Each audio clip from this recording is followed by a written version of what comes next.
ये कहानी कुछ साल पुरानी है। जब उमैर अपने 3 दोस्तों के साथ गर्मी की छुट्टियां मनाने एक गांव गया था। गांव बहुत सुंदर था, लेकिन वहां के लोग चुपचाप और डरे हुए से लगते थे। जब उमैर ने एक बूढ़े आदमी से हवेली के बारे में पूछा, तो उसने बस इतना कहा, हवेली के पास मत जाना, वरना कभी लौट नहीं पाओगे।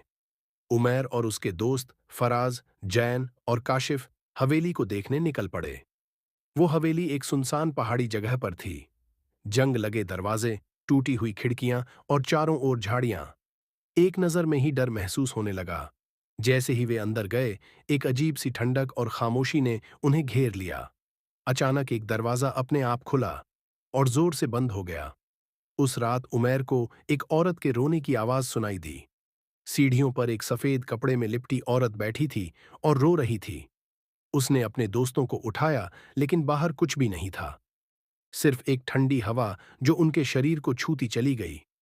अगले दिन गांव की एक बूढ़ी औरत ने बताया, ये हवेली एक अमीर जमींदार की थी। उसने अपनी बीवी जुलेखा पर शक करके उसे तहखाने में बंद कर दिया था। जुलेखा बेगुनाह थी, लेकिन वह वहीं तड़प तड़प कर मर गई। अब उसकी आत्मा इंसाफ मांगती है। उसी रात वे सब तहखाने में गए। अंधेरा, खून के धब्बे और दीवारों पर नाखूनों के निशान। फिर अचानक जुलेखा की आत्मा प्रकट हुई। उसने कहा, मुझे इंसाफ दो।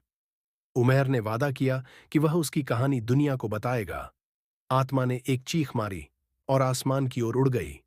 अगली सुबह पूरी हवेली जमीन में मिल चुकी थी। उमैर ने वापस जाकर एक डॉक्यूमेंट्री बनाई और जुलेखा को इंसाफ दिलाया, लेकिन उसने जान लिया, कुछ आत्माएं तब तक नहीं जाती जब तक उन्हें इंसाफ ना मिल जाए।